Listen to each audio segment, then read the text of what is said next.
Flip, flip, flip, flip, flip, flip, flip, flip, Flip Weekly. Hey, what's going on? This is Matt from Flip Weekly. You're listening to the Flip Weekly podcast. This is a podcast all about going to thrift stores and garage sales, finding items to resell online for a profit. Now, this week has been huge. We went to garage sales, me and a buddy, and we didn't pick up a single thing, but the marketplace finds for this week and the thrift store finds for this week are insane. Man, if anyone was around in Sydney on Saturday and they went to garage sales, please tell me if you went to one particular sale. I'm going to tell you a bit about it and you'll be able to identify whether or not you went there, because there was like a bunch of old ladies and they were like, do you like antiques? I'm like, I like a bit of everything. And I walk inside, me and my buddy, and we see this. The first thing I see is a rocking horse that has what appears to be real animal fur on it, an eye drooping down. And I'm thinking, what on earth have I gotten me and my friend into? The house smells. There's like cat food, dog food on the floor, on benches. We walk around a corner and there's an entire room stacked to the ceiling with clothes. And I'm thinking, we're not going to go through this. There's no way. I'm actually thinking, please don't touch anything. I don't want to touch anything here. We have people following us around because they said we should probably go inside. We should probably watch what they're doing. We're not touching absolutely anything in here. There was a lot of antiques, but they were sort of creepy antiques. They were too big to ship. Otherwise, I probably would have bought something really, really weird. I wish I took photos, but I was just getting creeped out. And I also felt like I had eyes on me.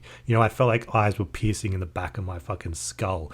This place was weird. And I'm just thinking, my friend is never going to come to another garage sale with me if this is what it's going to be like. We just walk through a house of horrors, not buy anything, and we leave just meeting each other's eyeline, and just, we know that the other person's thinking, what in the fuck did we just see? There were so many weird things. It was like, picture a Goosebumps book, and it was like, supposed to be a grandma's creepy old house. It was basically exactly that. Going inside, I felt so uncomfortable. There was the smell. There was indoor fireplaces with like sort of spooky looking ornaments. It was a very, very unusual garage sale. And I really wish that I had, I really wish I was recording so that you guys could see what it looked like. But if that's the state of garage sales in 2025, then we're in for a really rough time. I said to my buddy that, if we don't find anything, I have guaranteed profit lined up, because throughout the week I was scouring Facebook Marketplace. When I say scouring, I mean open it up out of habit of my phone and I just click on Marketplace and see what's there.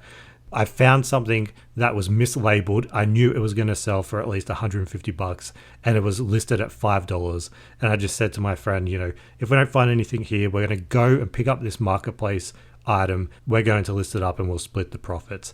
It was only $5 and I was like, do you want to split it? $2.50 each. Said yes. So that was good preparation from me, because I just had a feeling garage sales weren't going to turn up with anything. And that's sort of the way it's been lately. I don't know about you, but I just haven't had much luck at garage sales. I think it might be because I'm a bit more picky now. I don't want to be picking up low quality items. I don't want to be filling up my place with junk or items that are going to sit around forever. I want to get those high value items. You've been following Flip Weekly for a while. You know that most of the items I buy, I want to be able to sell them for at least $100. And in most cases at garage sales, you may not be able to find items like that. But yeah, Sydney garage sales lately have just been few and far between. And yeah, I just haven't had much luck. That doesn't mean that we're not doing really well, because you would see the title of this podcast. And I mean, we might as well just get straight into it, because this week I found a huge Facebook Marketplace bundle. It was listed there for $200. And it was, I think the title of the listing was simply Polly Pocket and Polyville. It was listed up for, I think, maybe 20-25 minutes before I first messaged, and the description said this is a large collection of Polly Pocket from 1980s. Polly Pocket, 4 separate compacts, a Polyville mat, 9 buildings, 2 vans, 30 separate pieces, and a fucking partridge in a pear tree, right? For those unfamiliar with Polly Pocket, you must be either very young or very old. It was a late 80s, early 90s toy. They've remade them now in 2025 with bigger pieces, I guess, because they're choking hazards. They're like little play sets that kids use. They have very small micro figures. Picture like a Lego minifigure, but even smaller than that. And the original Polly Pockets were designed so that you could have this little toy that can fit in your pocket, and it fits like a clamshell. It closes like a clamshell, and you open it up, and inside of it could be a house, it could be like a beach, it could be anything like that. And the little minifigures that come with it, you just play with them, and they were very popular back in my day. I know my sisters had them. I have home videos of my sisters opening presents and their Polly Pockets. I even have the dude version, which was the Mighty Max. The Mighty Max was what I received as a little kid as a present. And yeah, this is just very nostalgic for me and nostalgic for my entire family. I'll talk about that a bit later. But yeah, I found this Polly Pocket bundle on the weekend. And you know what? I'm going to have to devote an entire segment a bit later on how I'm able to find amazing marketplace deals, because I've just had so much luck with marketplace lately. Yes, it's luck. It's also just knowing what to do, knowing which days, what time to check. But yeah, I'm going to go into that a bit later because I have a lot to talk about with Facebook Marketplace. But yeah, this Polly Pocket bundle was $200. It was only about 20 minutes up the road. Oh, I probably shouldn't say that because I'm putting out a video about it later, and I say the location. I do not want you fucks to know where I live, somewhere in Sydney. And there's a whole bunch of these buildings and compacts. But what I was most excited about was the 30 separate pieces, which was described in the listing. And if you look at the photos, if you go on the Flip Weekly newsletter, you'll be able to see the photos of this listing. The minifigures were in a separate storage container, a tiny storage container. There was no way to know what was inside of it. I sent a message to the guy asking if he knew if any of the pieces were complete, and he said no. It was a very brief conversation that I had with him. I assume he was getting plenty of messages, but I just did the maths, man. I just did the maths. 4 separate compacts, 9 buildings, 2 vans. That's 15 individual sets. There's 30 separate pieces, meaning the minifigures. I'm just thinking, 15 sets, 30 pieces. Those 30 pieces look like they've been taken care of. I mean, this entire set looks like it's been taken care of. Therefore, we might be able to assume that those pieces belong to those sets.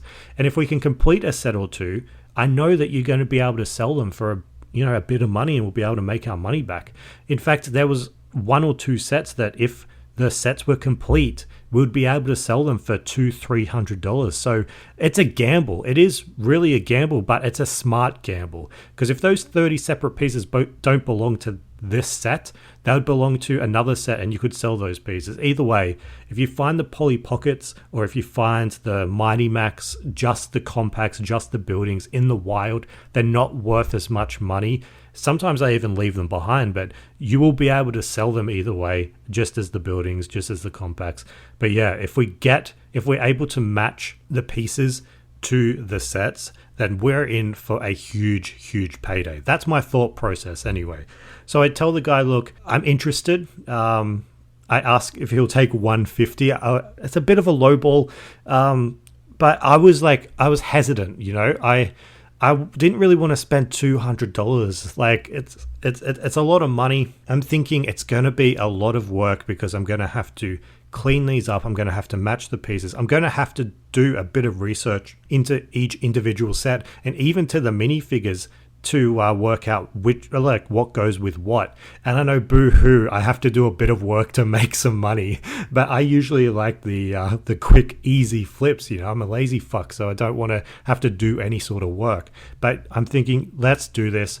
He wouldn't accept $150. I said, okay, fine, $200. And of course I said, is bank transfer okay, or would you prefer cash? And they're always like, cash, please. I'm like, of course. Have to go find some cash, like go to a 7-Eleven with no ATM and ask if you can do cash out. You say $200 and they're like, no, definitely not. Because no fucking shop carries cash anymore. It's so hard to get it out. But yeah, I drove out there and I recorded bits and pieces of it. I had a chat with a guy. I was like, what's the story behind this set?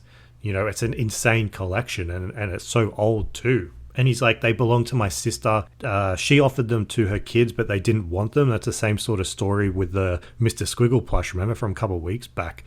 She offered them to her grandkids and they were like, oh no, this thing's fucking weird. But yeah, this person offered them, or someone they know offered them to kids, and they were like, no, it doesn't flash or make any noise or jingle or become an addictive thing like most kids' toys now. So they declined, and the guy ended up putting them on Marketplace. And I asked him if he got many messages, and he said that he got so many, and he's like, yeah, I think I priced it too low. And I'm thinking, yeah, you probably did. If you piece them all out, you'd be able to make a bit more money. And even when I saw this listing, I was able to comp up one of the items because I could see vaguely what it was, and it was probably the most, not nostalgic, but the most remembered for me Polly Pocket. It was a Fairy Light Wonderland. It's in the shape of a star. If you Google it, you'll be able to see what it is, or go on the newsletter. But that compact alone, without any sort of accessories or toys, sells for $70 by itself, plus postage. So you'll be able to get, well, I knew I'd be able to get at least like $70-$80 just for this compact. So I looked at what minifigures go with it, and I'm just thinking like, please let this one have some minifigures, because it can sell for like $150 with the minifigure, like with just one minifigure, and that's not complete. So if I find two, I can get even more. So I knew a bit about it. So when he said, I priced it too low, I'm thinking, yeah, you probably did. But of course I didn't offer him more money. But anyway, I got the entire set, and I'm looking at it and I'm just thinking, there is so much here. This is going to pay off. Without even taking it home yet, I sat it down and I looked at it on the side of the road, and I just thought, this is going to pay off. There is a lot here.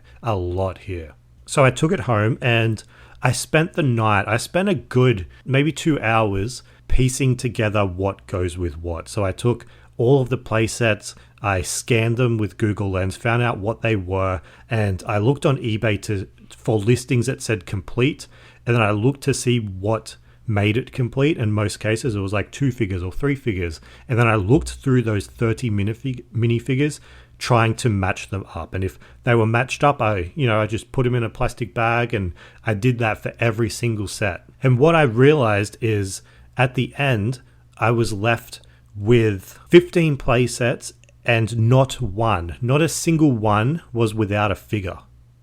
In fact, 5 of them were fully complete, and the others were almost there, maybe missing like a doll, or in the case of one of these, missing a fucking cookie baking tray.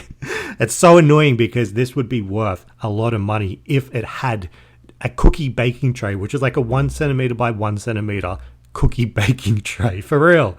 That's frustrating. So yeah, I did all that, and there were some of these sets that lit up.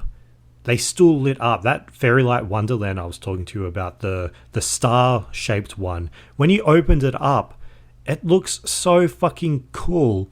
There's multiple lights within it that turn on.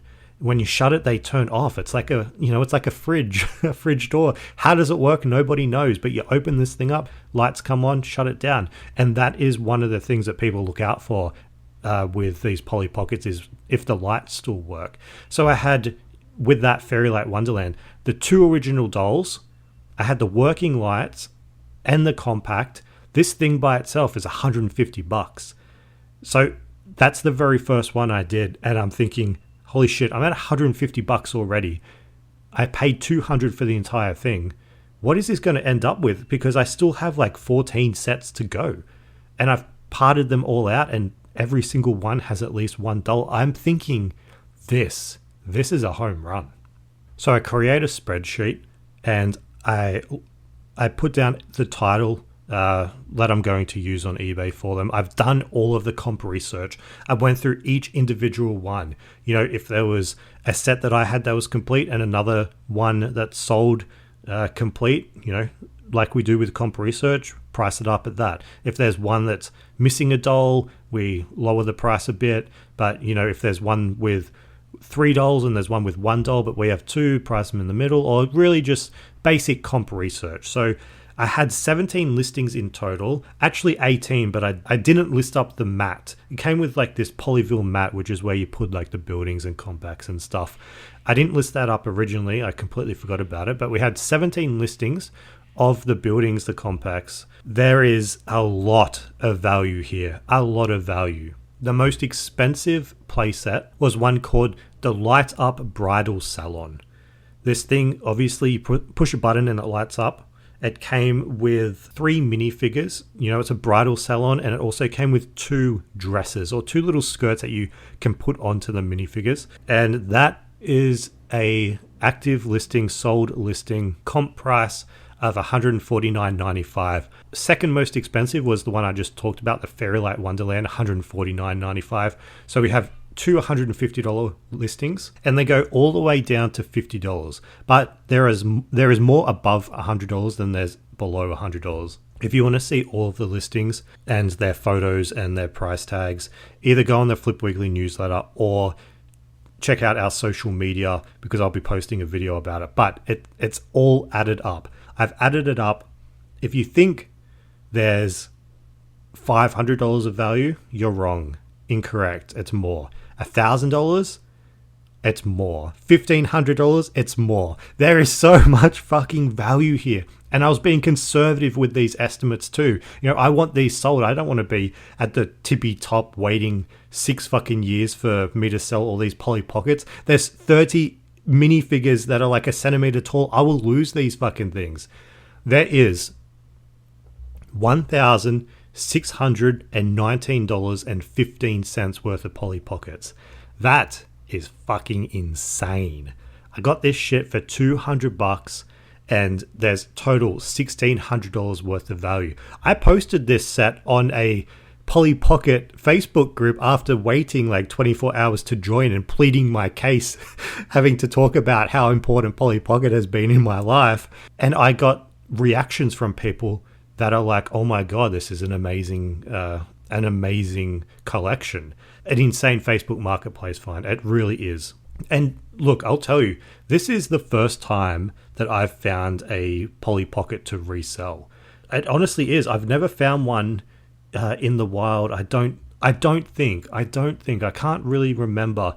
I think I would have written about it if I did find one, but I can't remember finding one. So I don't know what the market's going to be like. It looks like it's bigger in the US than it is in Australia. That just makes sense. It's a bigger market over there. I don't know how fast it's going to go because I was talking to my mum about it, and at the end of the day, these are plain plastic. It's just plain. It's bits of plastic, right? It's plastic at the end of the day, and who can afford $150 worth of plastic in 2025 when everyone seems to be struggling? So I don't know how they're going to go. I have a feeling that they might be, drip fed out. I mean, that's not the right term. Like, drip. What's that? That term where you do something over a long period of time and it's like drip fed. I have a feeling it's going to be that, but for sales. So yeah, I don't know.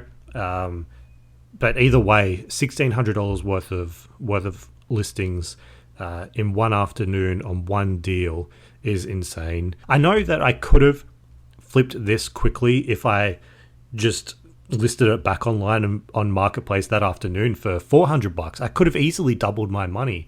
But when it comes to a set like this, it really is the most valuable way to make money by listing them individually. You could list it as a big lot. I could put it as an auction. There's no guarantee I'll even get close to $1,000. So, yeah, because who has $1,000 to spend on Polly Pocket?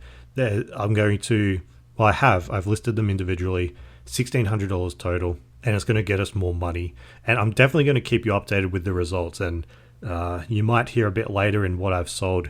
Maybe I've sold some, maybe I haven't. You're just going to have to keep listening. But yeah, that was insane. And you guys are going to have to remind me to talk about Facebook Marketplace and what I've been doing to find these amazing deals, because I have more Facebook Marketplace deals that I'm going to talk about in the weeks to come. I'm going to stretch those out a bit, drip feed them, I guess, if you will. Yeah, I mean, we're all in different locations. I hope no one lives near me, but there's enough Facebook Marketplace to go around where we can just talk about the best strategies that seem to work. Yeah, I mean, if I can profit on this, you can profit on something too. We're all in different niches. So yeah, I'll be doing that. You just got to remind me, and hopefully I don't forget. Oh, that also reminds me, I got so many messages this week about the list that I put together last week. I mean, the interactive table. What did I fucking call it last week? The nostalgic 90s television shows. That thing that I put together that you can find on Flip Weekly, ranking the TV shows by most expensive to least expensive. So many messages from people saying that they're hoping to find something related to the Amanda Show in the thrift. I think this is going to be a huge influx of the Amanda Show on eBay and driving the price down. So looking forward to that. That list is, it's handy. It's handy for me. It's handy for a couple of years, but also a pain in the ass because it ruins some of these shows. I should be excited to see Cat Dog on a DVD shelf in a thrift store, but now I just associate it with low value. It makes me a bit sad, but anyway, yeah, those Polly Pockets, insane. Check out the video on socials or the photos on Flip Weekly. We're going to move on, and the next item was something that I didn't buy in Facebook Marketplace. I found it in a thrift store, and it's something that you would never be able to find usually in a thrift store, or if you did, it would be incomplete or it'd be missing something. We've just been talking about minifigures and how hard they are to keep safe.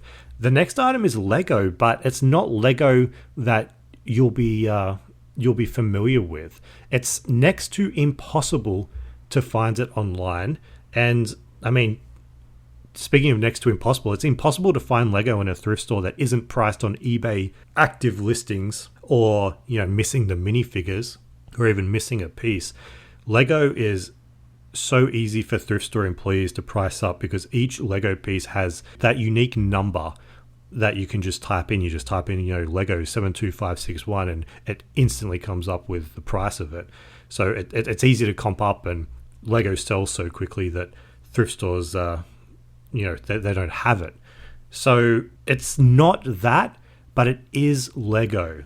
I don't know if it fell through the cracks or there was nothing available online, so they didn't know what to do with it. But I saw this in the thrift store, and I immediately knew it was old just based on the fucking mum's haircut on the front of this.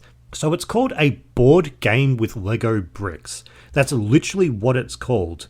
It has no other name in it. It has the Lego logo, the very, very old Lego logo. It has a picture of 4 people on the front sitting around a table playing this game. The mum has a mullet. The kids, they look old. I mean, they're young kids, but they look from a different era. And yeah, it literally just says a board game with Lego bricks. And the board game, it has the playmat. It has 4 different colored, 4 square Lego pieces. The Lego pieces that just have the 4 little dots on them. It has different colors of those. It has the instruction manual inside. The instructions say, the idea of the game is to capture the opponent's bricks and keep your own for as long as possible. The player who keeps his own bricks for the longest time wins the game. And it's copyrighted 1987 by Lego Group. So we have the manufacturing date. But honestly, the weird thing is, doing a search online for that title, there's nothing that shows up besides eBay listings. And those eBay listings are for around $180. I paid $5 for this. And you would think with such a huge collector's market, there would be something, anything on this game. But there's nothing, absolutely nothing. I thought it might be a knockoff, but the instruction manual and everything else looks completely legit. Maybe it was like a board game manufacturing company that licensed to Lego, and then maybe Lego hated it, or they didn't like that they didn't develop it themselves, so they never mentioned it again. But there's absolutely nothing about it. And, unlike other thrift stores when they sell Lego, the game was complete with all the individual pieces. So yeah, it had like I said, the instruction manual, the the bricks and it had a weird looking dice. So yeah, I don't know. If you want to check it out and tell me if you've ever seen this before, if you were born in 1987, maybe you played it before. I've never played it. I've never seen it before. So I'm not too sure what the go is with this Lego game. Even the name is just like absurd. A board game with Lego bricks. What a dumb name. It's just it's a horrible name, a board game with Lego bricks. It's a Snakes on a Plane board game version. It's funny just thinking of board games if they didn't have a creative name and they just spelt out exactly what it was. Like Monopoly is just like board game with cash and dog pieces. I don't know. Yeah, really weird. $5 I paid. The other listings that were on, I think there was two or one. They were priced up. They were like $180. They all had watches. They all had views. So I figured, I'll do this for $99.95. It's the average sale price that I want. So if I can turn $5 into $100 for this Lego piece, it's going to be, a good sale. And I'm sure somebody would want this. It's a part of Lego history, even if it's a bootleg. It's really old, 1987. Like, how old does that make it? Like 38 years old, something like that. I don't know. Yeah, if anyone knows anything about this, I would love to know. I'm leaning more towards a knockoff than anything else. I looked up Lego because Lego, obviously, huge collector's market. So every single Lego set, Lego board game has been documented and cataloged. This isn't mentioned on any of them. So maybe I should, post it on a Lego group, try and get more information. I don't know. It's really baffling for such a huge company to not mention this game at all. I mean, if I created a board game with that name, I probably would never mention it before. It's like, what's your game called? Well, it's a board game with Lego bricks. Yeah, but what's it called? It's like that fucking scene in Dude, Where's My Car? So yeah, really, really weird. I think it's gonna sell. Lego is one of the fastest selling categories, so I don't think there's any reason why this isn't going to sell. Moving on, in that exact same thrift store, I found something for myself just to give myself some more work. I found this Sydney Swans AFL baseball cap, fully signed. It had a bunch of player pins on it. I just thought, I love identifying signatures. I don't know if I say that and I don't know if I even believe it. I don't know if I like identifying signatures. It's sort of like problem solving to me. It's put me in front of a jigsaw puzzle and I'll probably jump off the balcony, but give me a autograph that isn't easily identifiable straight away and I'll sit there for a good 20-30 minutes trying to work out who these people are. But in this thrift store, there was around 6 hats. They were all Sydney Swans AFL hats. 5 of them were very generic and this one was not. This one had the pins, had the badges stuck on them, and it also had 2005 premiers. So it was a 2005 premier hat. It was priced at $10. All the other generic looking ones were priced at $6. All of them fully signed. In this situation, you can either buy them all or you can just buy the one that you think is worth the most money. And that's what I did. I bought the one that I thought was worth the most money. And I'm going to tell you why I bought just the 2005 premier hat. Yes, it's more expensive. I mean, $4 more expensive, but it's tied to a specific date and that can give it value. And it also helps with creating a story when it comes to the marketing and also helps with identifying the signatures. Because it points to a specific year, 2005, we're going to be able to use that information to identify the signatures. Plus the pins on the front of it made it look pretty cool and like a display piece that I'm sure somebody's going to buy. We buy that. There's no active listings or sold listings for 2005 Premier's hat, so we get to make up the price. We just have to identify the signatures. So we take it home, and I'm going to tell you my strategy. Okay, this is what I do for identifying the signatures. First of all, we need to get organized. So we work out exactly how many signatures are on the item. In this case, there was 5. So we label them on, with notepad or a piece of paper, 1 to 5. And we either go from like left to right, top to bottom, just work out whatever way you want to go first. So then we bring up the team sheet for the 2005 Sydney Swans. We know it's from the 2005 season, so we're able to use Google and we can find the list of all the players from that time. Now, with many sports teams and many players that sign items, they write down their player number. So they'll write Matthew Carpenter number 1, and we're able to use that player number to our advantage when trying to identify the signatures. If you can't identify the name, you might be able to find the number. It just makes it easier to identify the player. And you search the internet for their autograph, match it all up, and that works. Now, if you get stuck on these signatures, look for marks in the signature that are usually present despite how bad the signature looks. So, for example, if the player has an I in their name, you'll usually be able to spot the dot mark, because in most signatures, you would do the dot. So from there, you're able to eliminate players without an I in their name and just narrow it down. You can also do that with L's. If there's 2 L's, that's very common for like last names or even first names. You'll be able to see the L's. Just look for patterns like that. Now, if you don't have any luck with that, go through the players one by one and search Google Images for the player name plus autograph and just compare side by side those signatures. Now, that might seem like a lot of work. It really isn't, though, because in most cases you're going to be able to find at least 1, 2, 3. And if all else fails, the internet is your friend. Go to Facebook groups, go to the specific sports team, and they can help you. They might not, because they don't. In some cases, they don't like helping people because they know they're going to just list it up on eBay. But just submit a post with a couple of clear photos and ask if anyone can identify the signatures.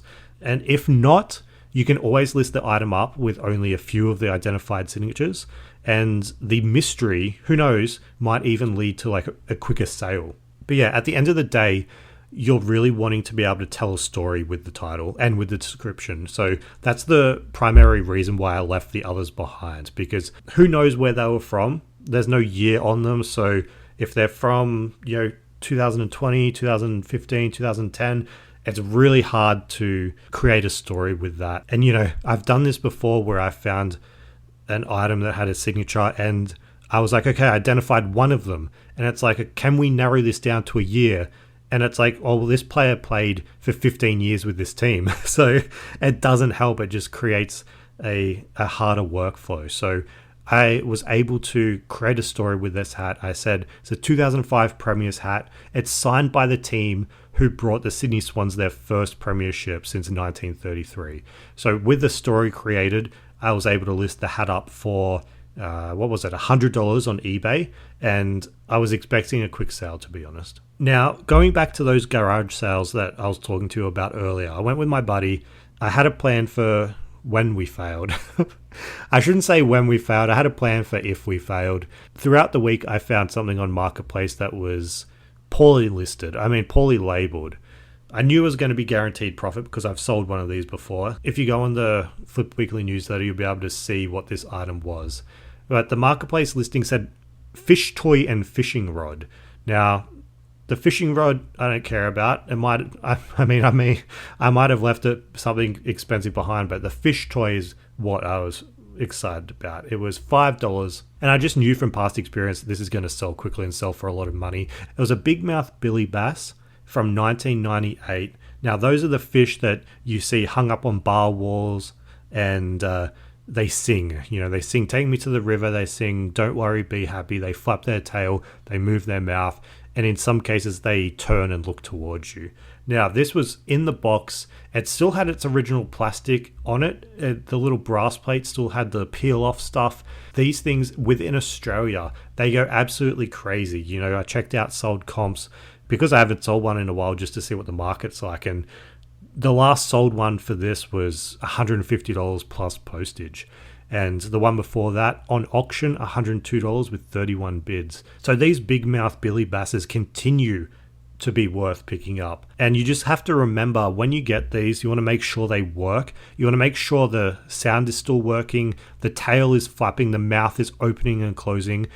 But just know that not all of them turn towards the camera or turn towards you. It's very common for these things, they're really fucking old to not be able to do that anymore. All of these sold listings are for the fish that still don't turn. So don't worry if they don't turn. Don't price it lower. I've listed mine up for $150 and it doesn't turn, so it's still going to sell. Yeah, you just need to find these now. They're easy to find at garage. I mean, I say easy to find at garage sales. I found it once, but they're maybe more common to find in garage sales and thrift stores now. But yeah, the ones you want to be looking out for are the ones from like the late 90s, preferably by the American manufacturer called Gemmy Industries. They've made new ones. They don't hold the same sort of value. They're maybe around $40-$50. So just be aware, you want the older one. Look for that year on the box or on the back of the fish. You want that late 90s. That's where the value is. Now, what did I sell this week? We're going to move on to what I sold. We know for a fact that auctions on eBay produce a lower selling price. We know that.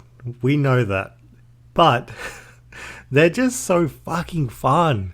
And the auction for the Foot Rot Flats jigsaw puzzle collection that I picked up, 2 weeks ago by now, has sold. It had a bit of interest. It didn't have that late flurry of bids that gives us that dopamine, and is really the only reason why I do auctions, because it's so fun to see the numbers go up if they go up. But yeah, you'll remember that those puzzles were beaten to fuck. They were caved in. They were dirty. Not really in display condition, but they both had the plastic seal around them, and maybe the jigsaw puzzles inside of them were still, had still all the pieces. Foot Rot Flats is obviously a huge collector's market, so I was able to get $51 for both of those combined.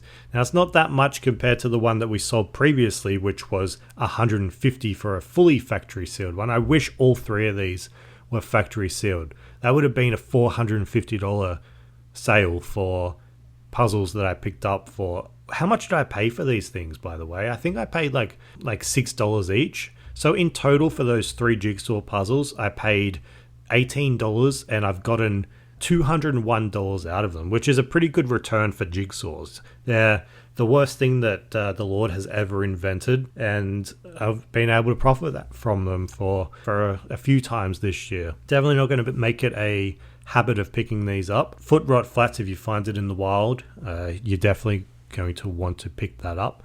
I think I've said definitely way too many times in the past 60 seconds, but yeah, I've found Foot Rot Flats items before. The sealed VHS sold within like an hour or so. Anything that isn't the comic books, I think, is worth picking up. The comic books, if you're able to find them in a huge bulk lot. But if you find individual ones, really the best ones are the later issues, whether or not you'll find them in a thrift store, because they seem to know about them. The other merchandise, the jigsaws, the VHS, the cups, the mugs, that shit is what you're going to get eyeballs on eBay. So find them, buy them, tag me if you find anything. Foot Rot Flats. Besides the books, don't tag me if you find the books.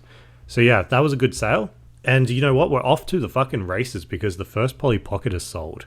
The first Polly Pocket is sold for $129.95, which means after all fees, after post, we have probably got back half of our money, I would say. And the one that sold was a hotel, Polyville Hotel, which was a complete, one of the 5 that were complete, had 4 figures. And yeah, I mean, once I averaged out how much I paid for all of these Polly Pockets, they come out to about $11 each, something like that. Maybe a bit less, because I didn't include the mat. So yeah, 11 into $129.95. We're well on our way to breaking even, and it's only been a couple of days. I'm really excited to see what happens. What I was going to say, and what I was hinting at earlier, was that I honestly thought these were going to be snapped up really quickly, just because the market is smaller in terms of supply in Australia than it is in America. But it's been a bit slower. And I mentioned earlier that I was talking to my mum about this. She was like messaging me pretty much, for the first couple of days, have any sold, have any sold. I was like, nope, nope, nope. This one did.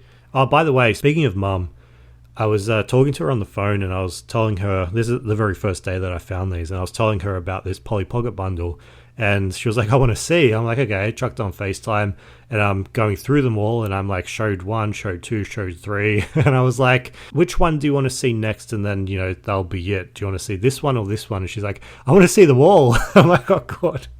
She's like, they're so cute. She was like, I want to play with them. I'm like, oh man. They're nostalgic to even the older generation. Sorry, Mom, but yeah, the older generation nostalgic for. Yeah, they're really cool. I wish I could find some Mighty Max or some of the ones that I played with. I think there was Action Man versions too, weren't there? There was the dude ones were Action Man, Mighty Max, and I vaguely remember like a Batman line too. Because I know I've seen the Batman compact in a thrift store without the minifigures. And I think that I've seen a Riddler version too. It must have been a licensed version. Like it must have been a licensed Mad Max or a licensed Polly Pocket with... who owns Batman? Is it Warner Brothers? No, DC. Must have been some sort of licensing agreement. But yeah, would love to find some of them.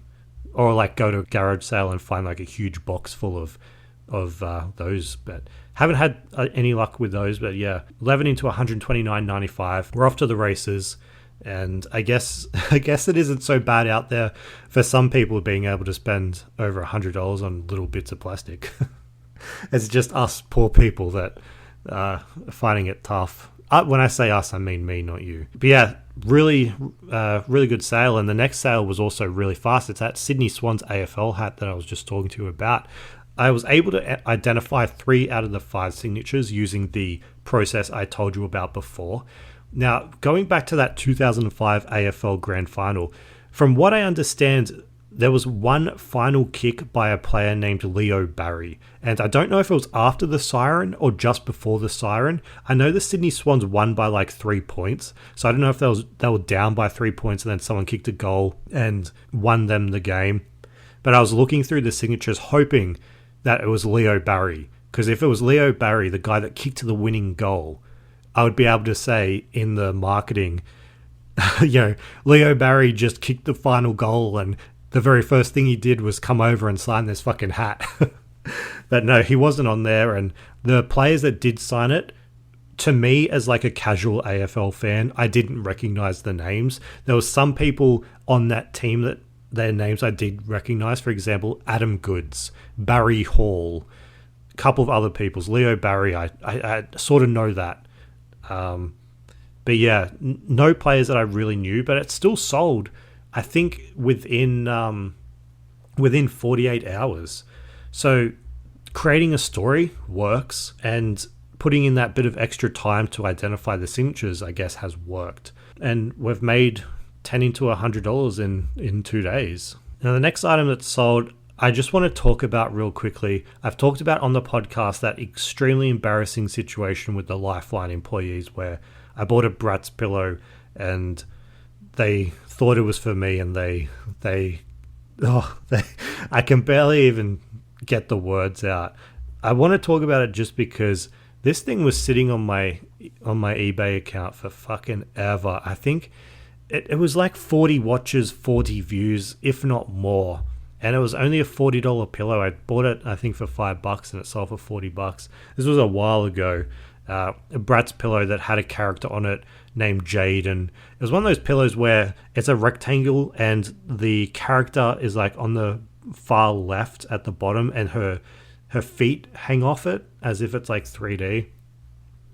This is, if you haven't heard that really embarrassing moment within Lifeline, I'll just quickly repeat it, even though I'm just literally cringing. I found it in the thrift store, and like I said, it was only a couple of bucks, and the comps at the time showed sales of $50, and there was a really good sell-through rate. So I thought, why not? And you can see on the front of it, it has the Bratz logo, it has the character's name, which was Jade, and I'm not thinking too much about it because it's an item that I picked up when I was almost just getting started. I don't know if it was a long time ago. It had been sitting with me for a long time. So I didn't really know that thrift stores like to comment on things that you buy.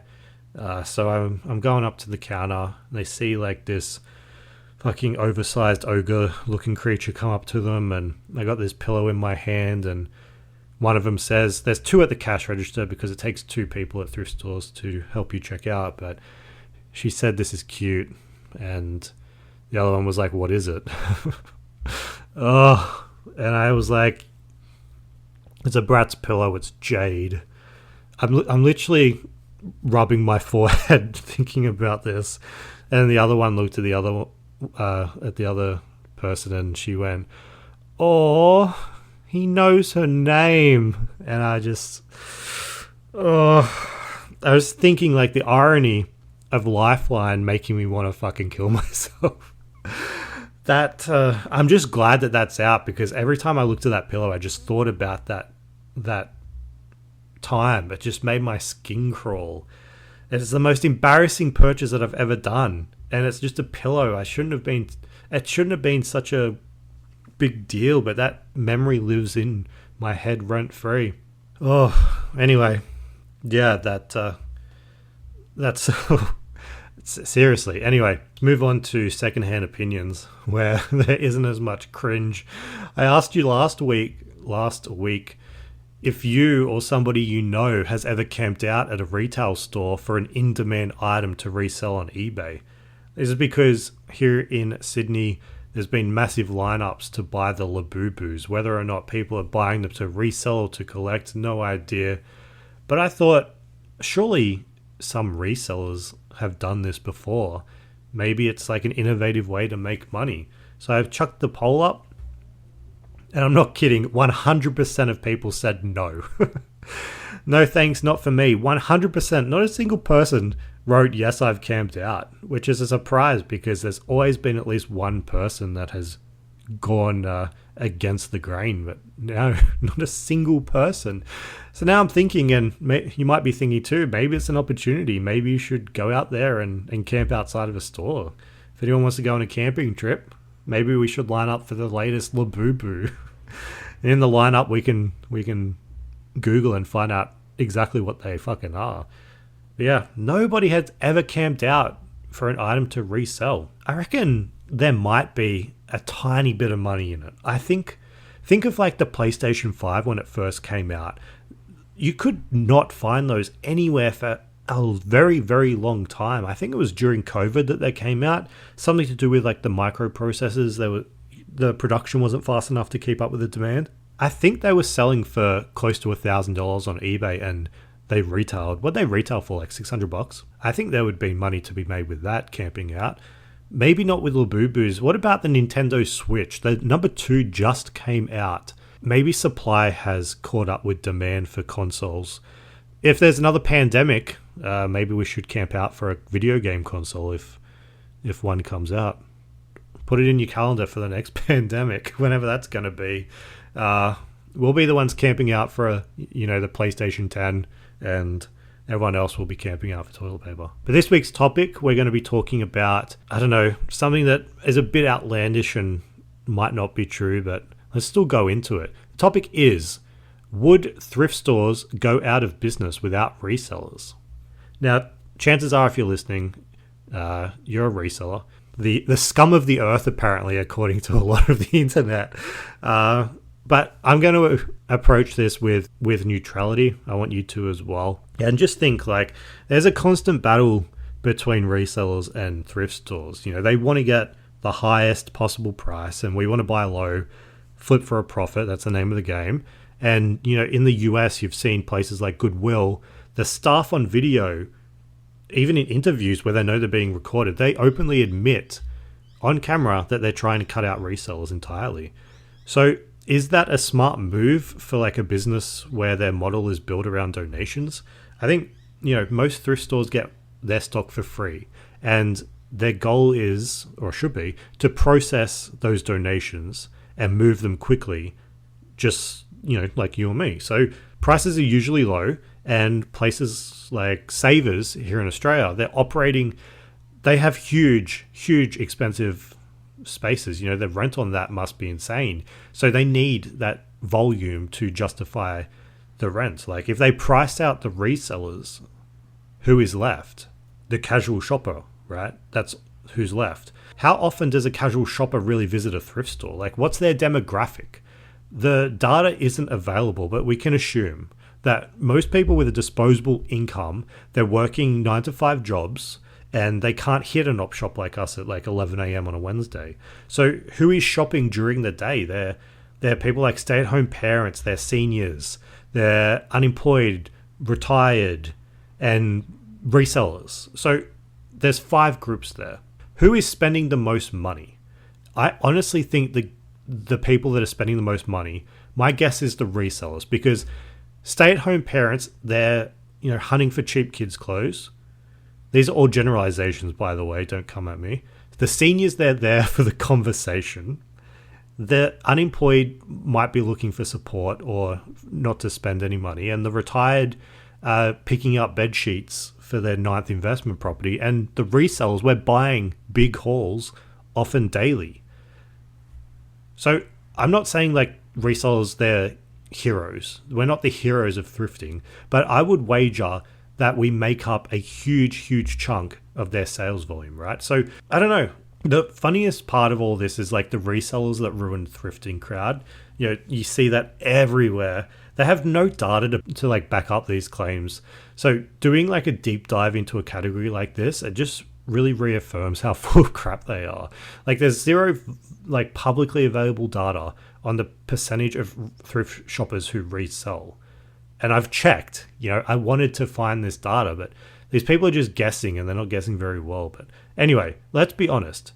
No thrift store is asking if you're a reseller at the checkout. They're seeing an item that they've priced get sold. That's it. So if the same item is priced double the next time it hits the shelf, it's not really the reseller's fault. But anyway, I'm rambling. Let me know what you think. Would thrift stores go out of business without resellers? You can vote on the Flip Weekly newsletter. Either yes, they'd go out of business. No, they'd continue to do well. I'd love to know your thoughts. Vote there. You can email in matt@flipweekly.com, Matt with 1T. Go on the website, submit a form, even get in touch via social media with your own thoughts. And by the way, if you submit a form on the website, make sure you type out your email address properly, because I've had people email me using the wrong email address, or they've had a typo in their email address. So when I've gone to reply, it immediately bounces back. So learn to write out your own fucking email address. But yeah, let me know what you think. Would thrift stores go out of business without resellers? Now, I've got something a bit different to end this with. I'm going to tell you about a very quick story. It's about a collection from somebody that contacted me on social media after reading the Yahoo News article. I've written about this on the Flip Weekly newsletter. I'm going to talk to you about it now. It's basically why I'm hunting for pottery at every thrift store. Now, I've been ignoring this sort of section in the past. Anything that's like a coffee mug, anything that's like a jug or a barrel, I've really not paid it too much attention, especially if it looks like handmade pottery. I've ignored it, thinking it's worth nothing. I subconsciously associated the category with low value items. That's my fault, thinking it's not worth my time. But thanks to like an out of the blue message on social media over the past few days, I've learned that I couldn't be more wrong. So a collector from Queensland has sent me through a message. His name was Dean, and he asked if I could help him out, and what followed really opened my eyes to something that I'm going to be hunting for now. So Dean sent me a message on social media that said, I was wondering if you could help me out. I collect Bundaberg rum vintage pottery, and seeing if you can keep an eye out on your travels. I'd buy anything you find. Now, I've sold a few Bundaberg rum items in the past. I've talked to you about the category before. It's always out the door really quickly, but I had never heard of the pottery. Honestly, I'd never heard of it. So curiosity got the better of me, and I asked Dean for a bit more information, which is what us resellers should be doing if you find an item, you hear about a category that is a bit obscure and there's people that collect it. You need to be curious and you need to be asking questions.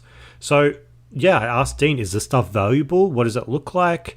Are there other people who collect this stuff? And honestly, with the statement that he said, I'd buy anything you find, it was like echoing in my brain.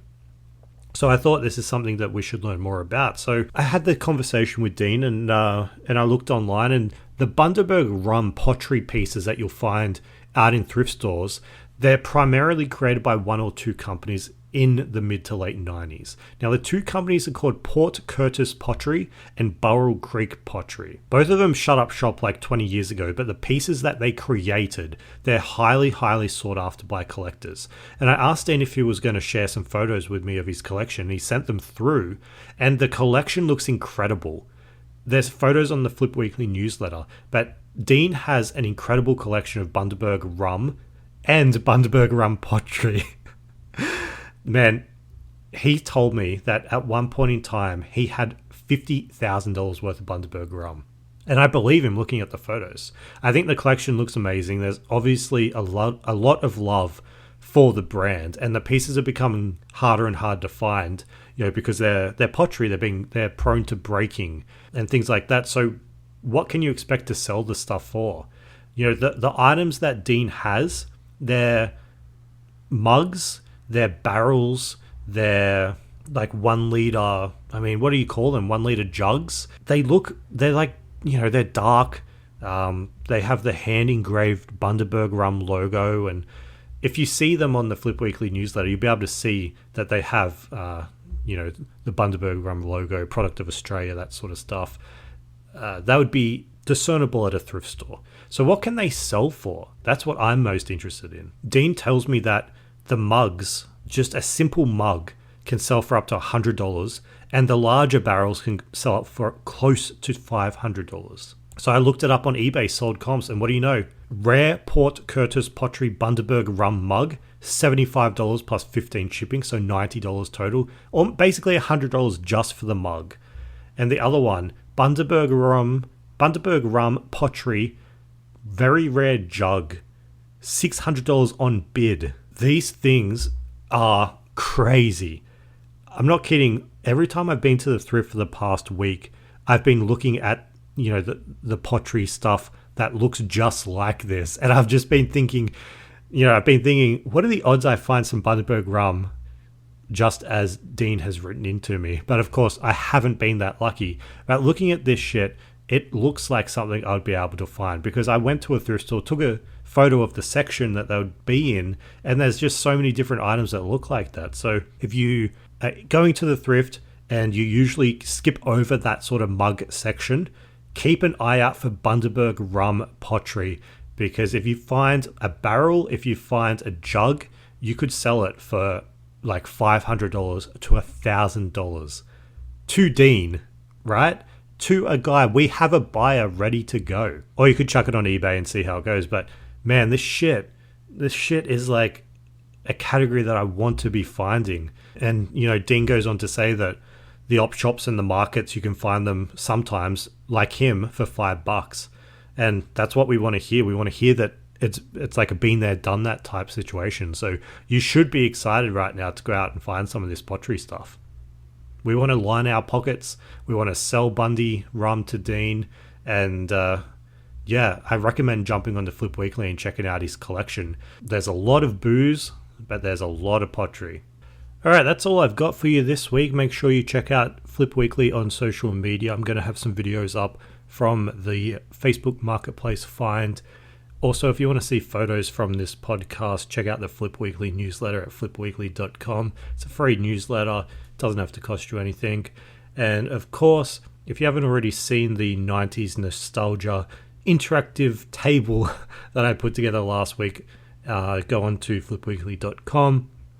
Check them all out. There's a ton of other resources there too, besides the newsletter. We have calculators, we have spreadsheets.